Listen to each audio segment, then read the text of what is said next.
Olá, pessoal, tudo bem? Hoje a Pro vai falar um pouquinho sobre cultura indígena e eu vou ler para vocês o texto, o livro Poeminhas da Minha Terra Tupi. Quando o Brasil falava tupi, vou explicando, tá? 80% das palavras que nomeiam nossas plantas e animais nativos são da origem tupi, ou seja, vieram da língua falada por povos tupis, entre eles os conhecidos por tupinambás, que em 1500 moravam ao longo do litoral do que é hoje o Brasil. Eles que viviam na costa brasileira, tá? Quando o colonizador europeu chegou. Na época, existiam cerca de 1.300 línguas indígenas diferentes aqui, tá? Mas o tupi foi que os europeus tiveram de aprender para negociar o pau-brasil, que é a árvore nativa que estava presente no litoral brasileiro. Os mamelucos, como eram chamados os filhos de mulher indígena com portugueses, foram importantes no domínio dessa língua tupi. Então, os filhos de portugueses, tá, com indígenas, deram aí uma nova caracterização a essas relações. Em pouco tempo, o comércio entre parceiros transformou-se numa guerra de conquista. Infelizmente, o colonizador inicialmente chegou, mostrou-se amigo dos povos indígenas, né? Quis trocar vários ornamentos que o indígena nunca viu na vida. E o indígena ficou fascinado com essa cultura, mas ao longo do tempo não deu muito certo. 200 anos após a chegada do Pedro Álvares Cabral, as populações tupis haviam sido expulsas das costas brasileiras numa luta infelizmente desigual, de bordunas e arcos e flechas contra espadas e armas de fogo. Então, os indígenas não tinham, né, arma de fogo, não tinham algumas espadas, eram arcos e flechas literalmente, né? Vou até mostrar um pouquinho aqui, algumas coisinhas que eu anotei na sala de leitura. Então, foi uma luta desigual e, logicamente, que o mais fraco acabou perdendo, não é? E o mais fraco de armamento. Uma pequena parte, felizmente sobreviveu, embrenhando-se na selva. Eles foram para a selva porque eles conheciam, né? Muitos lutaram, travaram uma luta muito forte contra os povos colonizadores, mas a maioria, infelizmente, morreu, vítima do trabalho forçado, escravizado, imposto pelos colonizadores e das epidemias de gripe, de sarampo, que esses colonizadores traziam nos grandes navios. O povo indígena não tinha acesso a alguns tipos de doenças. E muitos morriam quando contraíam essas doenças, certo?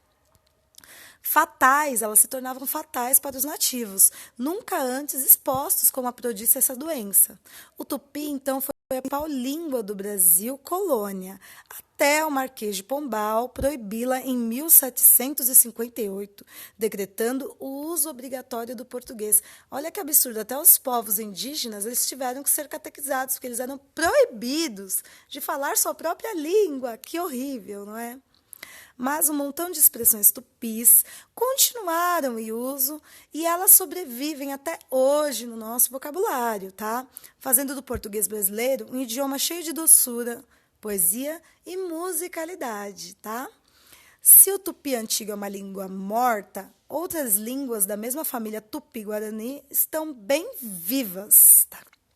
Faladas por vários povos tupis distribuídos em diversos estados brasileiros, entre eles os assurinins e os paracanãs, ambos do Pará, cuja arte gráfica serviu de inspiração para ilustrar este livro que a Pro vai trabalhar um poeminha sobre.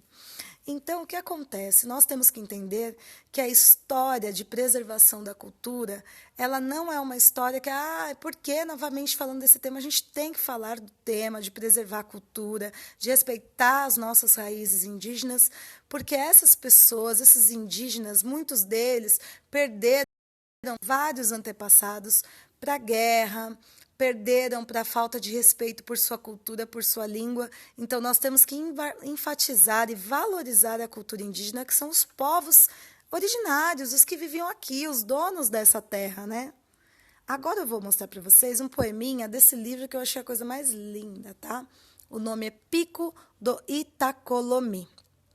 Então, depois, analisem o poema e reflitam como esse povo é rico, como eles nos deixaram um legado de riquezas. No alto de uma serra, uma rocha solitária chorava. Sua tristeza tamanha, toda a montanha abalava. A pedra queria rolar no precipício se atirar.